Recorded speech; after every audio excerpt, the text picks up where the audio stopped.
What up, what up, what up? It's Bizkit, Wash God, OVO Biz. You know what it is, man. I'm rocking with HotNewHipHop.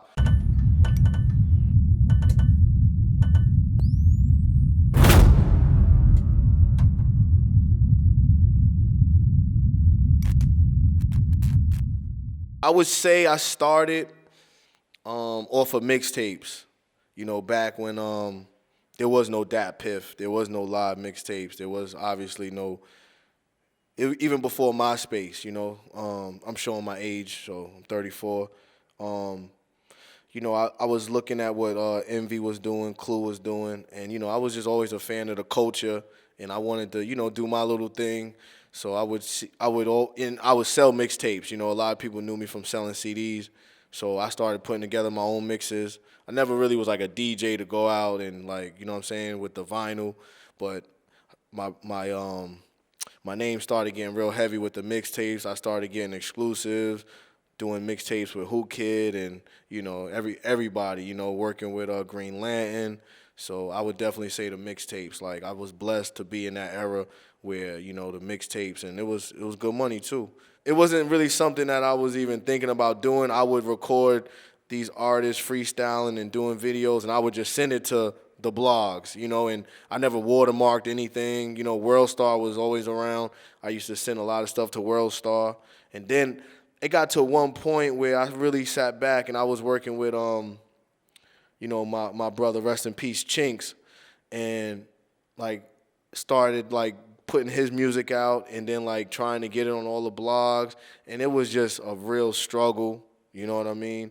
Because of how popular the blogs and how important it is to get on the blog, especially at that time where, I get 1,000 emails a day, so I already know what a hot new hip hop or world star gets. So I just was like, you know what?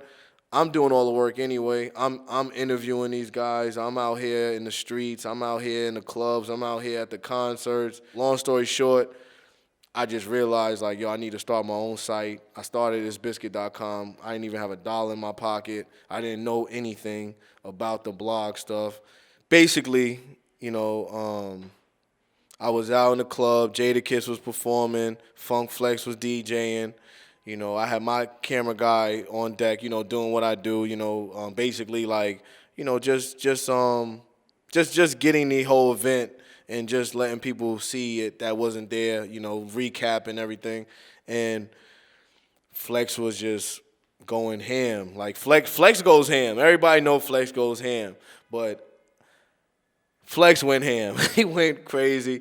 He said, fuck this Canadian nigga. And when he said it, I look back because I'm like, hold on, am I hearing things? Like, because I'm literally on stage and I'm looking out because that's what I do. Like, I'm the person that watches what everybody else is doing because I like to know what, like, people are into because I wanna sell shit and I want to do good out here and so I just pay attention. I'm always observing what everybody's wearing.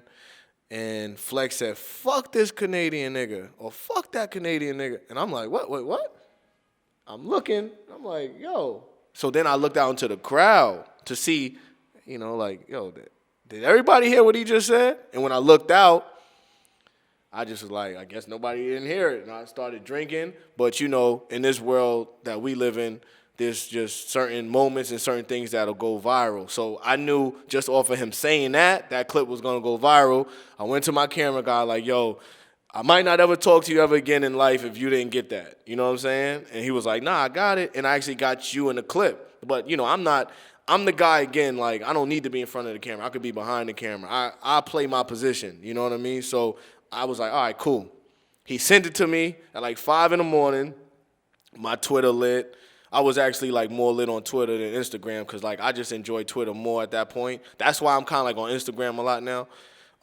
So anyway, I posted on Twitter. I'm like, yo, this is about to go crazy. I watched it 20 times. I'm washed. But yo, this is and I just tweeted out, yo, I woke up. And like when I woke up, I was getting ready to start posting it, start, sharing it.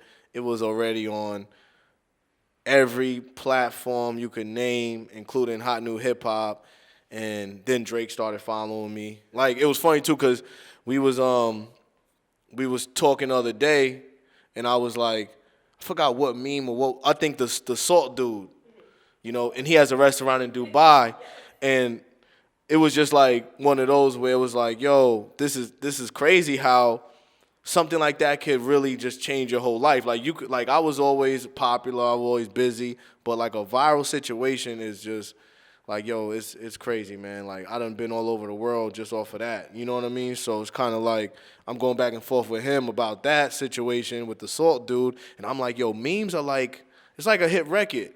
You feel me? Like a meme or going viral is low key like a hit record, because if you could catch a viral situation, you can be.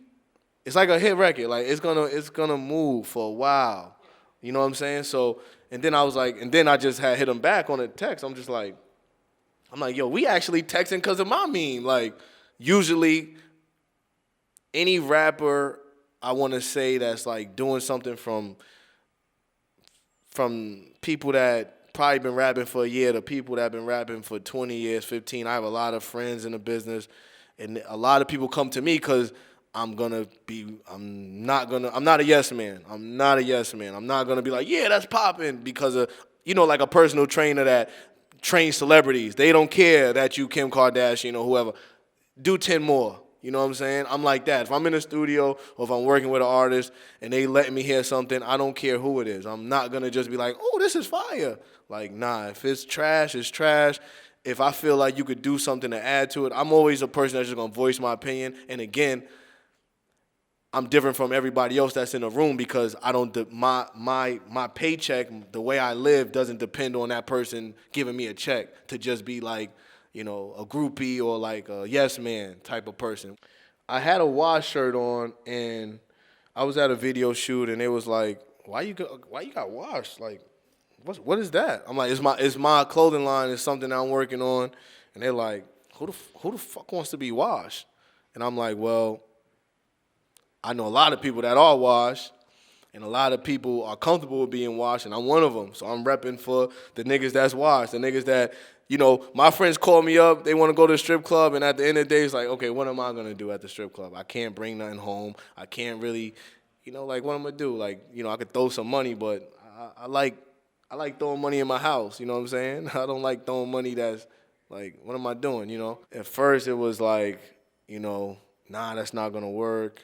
Nobody's going to buy a T-shirt that says washed. And, you know, now I'm at that point where Drake said it on More Life. And now those same people, they want a shirt. I like Playboy Cardi. I feel like, and I'm real big on being original. You know, I hate listening to somebody that's reminding me of somebody else. I like Playboy Cardi. I like Lil Uzi. I've been listening to Lil Uzi. I like Casanova. He got like a lot of, like, you know, I love Davies. Of course, Drake, Future.